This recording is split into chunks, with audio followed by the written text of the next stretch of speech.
দীর্ঘ 1 বছর যাবৎ নিজের সন্তানের মতো আদর যত্নে লালন পালন করেছিল গরুটিকে। আজ কোরবানির ঈদ, সকাল থেকেই বাড়িতে মানুষের ভিড়, ছুরিতে শান দেয়া হচ্ছে। কিছুক্ষণ পরেই গরুটিকে জবাই করা হবে। যেই হাতে গরুটিকে প্রত্যেক দিন খাবার খাইয়েছে, সন্তানের মতো আদর যত্ন করেছে, আজ সেই হাতেই হত্যা করতে হবে এই গরুটিকে। এই ভেবে ভেবে এই গরুটির মালিক শেষবারের মতো গরুটিকে দেখার জন্য সামনে যায়। গরুটি তার মালিককে দেখার সাথে সাথে চিৎকার করে ওঠে। তার 2 চোখ বেয়ে পানি ঝরছিল। গরুটির এমন কান্না দেখে মালিক নিজেকে আর নিয়ন্ত্রণ করতে পারেনি, দৌড়ে আসে গরুর সামনে।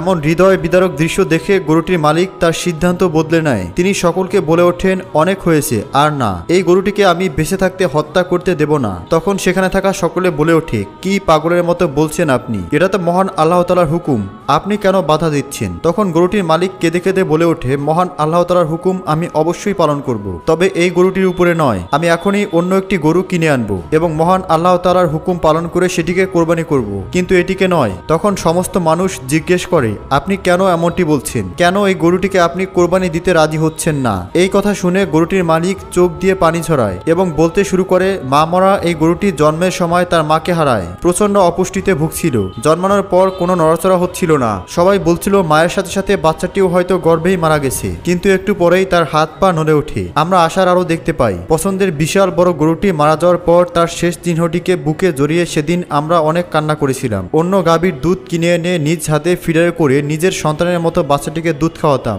যেন সে দ্রুত সুস্থ হয়ে যায়। কিন্তু কিছুটা সুস্থ হওয়ার পর মাত্র কয়েকদিনের মধ্যে সে আবারও প্রচন্ড অসুস্থ হয়ে যায়। আমাশা, ঠান্ডা সহ বিভিন্ন রোগে প্রায় মারা যাওয়ার মতো অবস্থা হয়েছিল অবলা এই বাচ্চাটির। আমি এবং আমার পরিবার দিনরাত তার সেবা করেছি। কত রাত যে না ঘুমিয়ে কাটিয়েছি শুধুমাত্র তার দেখাশোনার জন্য। নিজের ঘরে এনে তাকে রেখেছিলাম। সেবারের মতো সে ধীরে ধীরে সুস্থ হয়ে যায়। কিন্তু বিপদ যেন কোনোভাবেই মামরা বাচ্চাটির পিছু ছাড়ছিল না। একদিন মাঠে ঘাস খাওয়ার অবস্থায় হঠাৎ দৌড়ে সে মেইন রাস্তায় চলে যায় আর ভয়ানকভাবে রোড অ্যাক্সিডেন্টের শিকার হয়। কিন্তু তখনও আল্লাহর অশেষ মেহেরবানিতে সে প্রাণে বেঁচে যায়। খুব কাছ থেকে তার সেবা যত্ন করে তাকে সুস্থ করে তুলেছিলাম আমরা। আর এভাবেই ধীরে ধীরে সে আমাদের এতটা আপন হয়ে গেছে যে তাকে আমরা নিজের আপন সন্তানের চেয়েও কোনো অংশে কম মনে করি না। আর সেও ছোট থেকেই আমাদের নিজের বাবা মা মনে করে, নিজের পরিবার মনে করে। কারণ অবুঝ এই বাচ্চাটি জানে না তার মা আর পৃথিবীতে নেই। সে যখন প্রচন্ড অসুস্থ হয়েছিল তখন ডাক্তার তাকে খাওয়ানোর অনেক চেষ্টা করলেও সে কারো হাতে খেতে চাইতো না, যতক্ষণ পর্যন্ত না আমি তাকে খাইয়ে দিতাম। সে আমাদেরকে এত মায়া আর ভালোবাসায় জড়িয়েছে যা কখনোই ভুলে যাওয়া সম্ভব নয়। তাকে আমরা নিজের আপন সন্তানের মতো আদর যত্নে বড় করেছি। কখনো ভাবিনি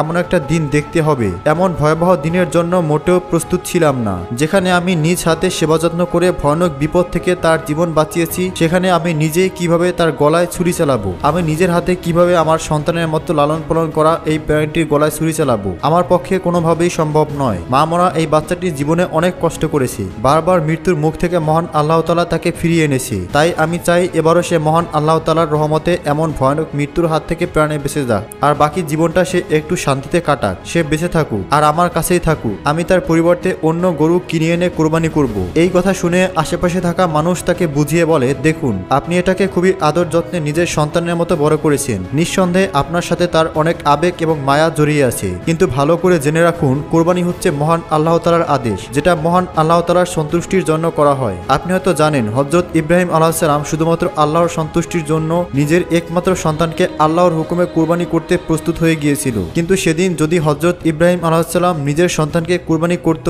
তাহলে আজ প্রত্যেকটা মানুষকে তার নিজের সন্তানকে কোরবানি করতে হতো। সুতরাং মহান আল্লাহ তাআলার আদেশের সামনে কখনোই নিজের আবেগকে প্রাধান্য দেওয়া উচিত নয়, কেননা আল্লাহ খুব ভালো করেই জানে কোনটি আমাদের জন্য কল্যাণকর। আর এজন্যই সেদিন হযরত ইব্রাহিম আলাইহিস সালামের পুত্রের পরিবর্তে পশু কোরবানির নিয়ম চালু হয়। অবলা প্রাণীগুলোর প্রতি আমাদের মায়া ভালোবাসা থাকবে ঠিকই, কিন্তু আল্লাহর আদেশের কাছে সেগুলো খুবই তুচ্ছ। কোরবানি মানে ত্যাগ। আল্লাহর হুকুমে সমস্ত আবেগ, ভালোবাসা, মায়া, অর্থ ত্যাগের নামই হচ্ছে কোরবানি। আপনি যেহেতু এই গরুটিকে কোরবানির উদ্দেশ্যে রেখেছিলেন, তাই এই গরুটিকেই কোরবানি করুন। হয়তো এটাই আল্লাহর ইচ্ছে, কেননা এর মাধ্যমেই মহান আল্লাহ তাআলা দেখতে চান আপনি তার জন্য কতটা ত্যাগ স্বীকার করতে পারেন। হয়তো আল্লাহর তরফ থেকে আপনার জন্য এটাই কোনো পরীক্ষা। না হলে কেন মা মরা বাচ্চাটি এত বিপদ অতিক্রম করে এই দিনের জন্য বেঁচে থাকবে, আর কেনই বা আপনাদের সাথে এত মায়া জড়াবে? তাই আপনি যদি মহান আল্লাহ তাআলাকে ভালোবেসে থাকেন এবং প্রকৃত মুসলমান হয়ে থাকেন, তাহলে মহান আল্লাহ তাআলার সন্তুষ্টির জন্য আপনার নিজ হাতে লালিত পালিত এই পশুটিকে কুরবানি করা উচিত। তখন তিনি কুরবানির আসল উদ্দেশ্য বুঝতে পারে এবং নিজের সিদ্ধান্ত পরিবর্তন করেন, আর নিজের সন্তানের মতো আদর যত্নে বড় করা পশুটিকে কোরবানি করতে রাজি হয় এবং কোরবানি করেন। আসলে কোরবানি হচ্ছে ত্যাগ।